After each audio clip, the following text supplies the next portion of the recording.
রাজধানীর বাজারে কেজিতে 10 থেকে 20 টাকা বেড়েছে মুরগির দাম। ব্রয়লার মুরগি বিক্রি হচ্ছে 190 থেকে 200 টাকা কেজিতে, সোনালী 380 আর কক মুরগির কেজি 400 টাকা। তবে সবচেয়ে বেশি বেড়েছে ডিমের দাম। সপ্তাহের ব্যবধানে 10 টাকা বেড়ে প্রতি ডজন ডিম বিক্রি হচ্ছে 130 টাকায়। ব্রয়লার বিক্রি করতেছি 190 থেকে 200 টাকা এরকম, আর লেয়ারটা আমরা 380, 70 এরকম বিক্রি করতেছি। লেয়ারটা একটু দাম বাড়ছে, আগের দাম কম ছিল। এই ব্রয়লার সীমিত আছে।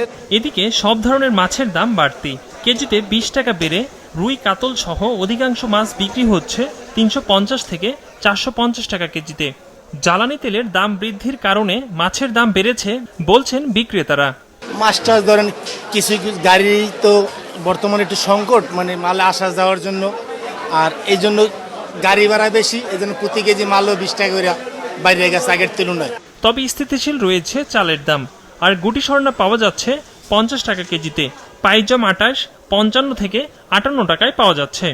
28 সাল 60-এর মধ্যে নতুন চাল যদি আসে বাজার একটু স্থিতিশীল থাকবে, কমবে। আর সরকার যেন বড় বড় মিল মালিকদের নজর দিয়ে রাখে, অব্যাহত রাখে, তাহলে চালের দাম না বাড়ে। স্বস্তি শুধু সবজির বাজারে, কমেছে বেশিরভাগ সবজির দাম। একরামুল ইসলাম খান, মাছরাঙা সংবাদ, ঢাকা।